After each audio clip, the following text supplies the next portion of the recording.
On today's TED Talk session, please help me in welcoming from Team Green Gray, Hunter. Hello, I'm talking about anxiety in the workplace and eliminating it. So when you look at Americans today, you see fast-paced and stressed out people. And everything they do, there's a sense of urgency and franticness.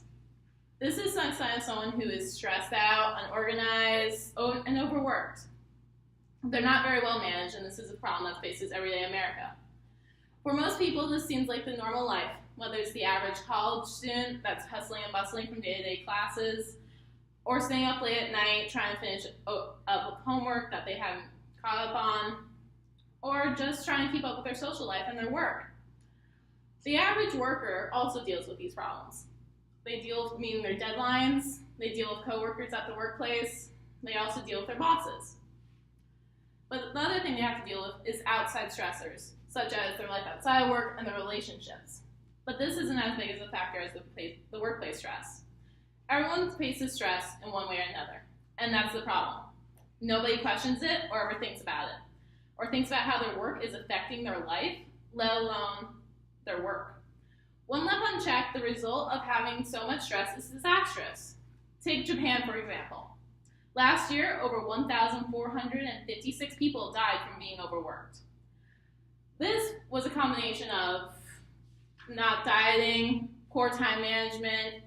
They were dying from heart attacks and their bodies giving out from such a stressful job and not being properly taken care of. Also, what rose was mental health illnesses. The death rate also has risen because of suicides that happened because people were facing too much stress at their jobs. Mentally and physically, stress is killing people, and it stems from stressful workplace situations. Current research and statistics show that on average 4.6 workdays are lost per month, while an average of 18.1 workdays are lost to disability per 3 months. And on average, 5.5 workdays are reduced of productivity per month. This is a whole paycheck. This adds more stress on to people, the fact that they can't feed their families. Employees with anxiety or anxiety disorders have more than 1.5 times the risk of being absent for at least 2 weeks than those without anxiety, and more than double the risk of having poor work performance. Due to the persistent nature of these disorders, repeated emergency room visits or multiple doctor's appointments are added on each month, adding to the more cost and more dysfunctional life that you already have because of work. People may struggle to manage their symptoms. Therefore, people with anxiety visit the doctors 3 to 5 times more frequently than people without anxiety. So, in turn, if you have anxiety while you're at the workplace, you're facing times where you're going to be out of work just so you can solve your problems and try to understand how to cope and what is going on with your life. So a call to action for this is stress is a factor of everyday life. That will never change. But we can. We can learn how to overcome stress and use stress as a challenger instead of a hindrance. When stress becomes a challenge, it can become a motivator to you. You can use it to your advantage. You can make it better. You can make yourself better with this. You can pursue your goals and go forward. All you need to know is how to manage it. And one can manage stress by organizing themselves.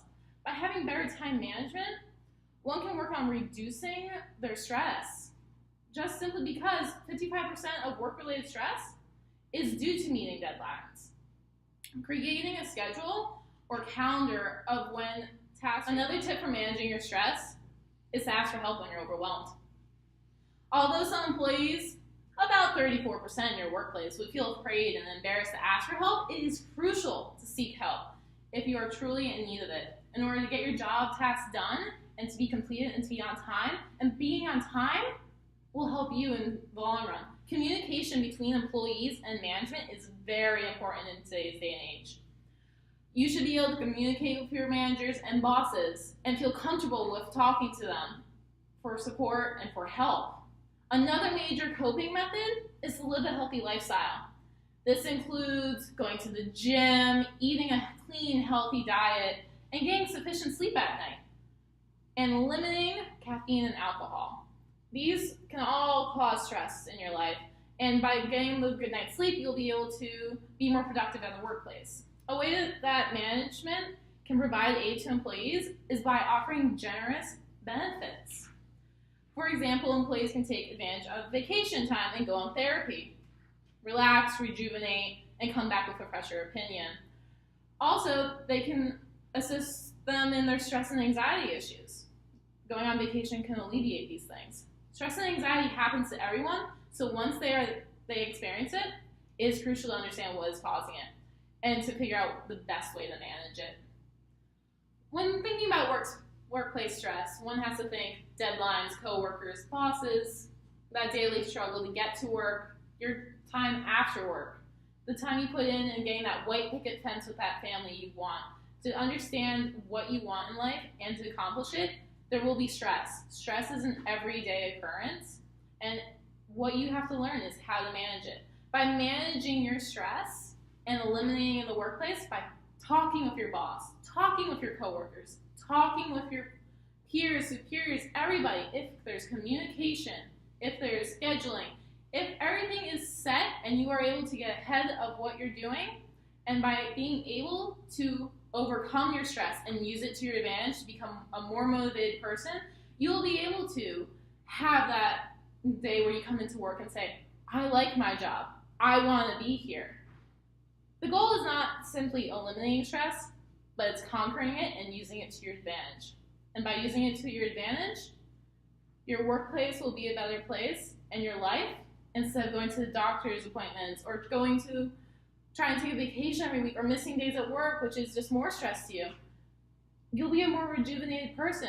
You'll feel better about what you do. You'll feel better about how you're going home at night, and you'll feel better about coming into work in the morning. And with that, I want to thank you for listening, and I hope you have a great day.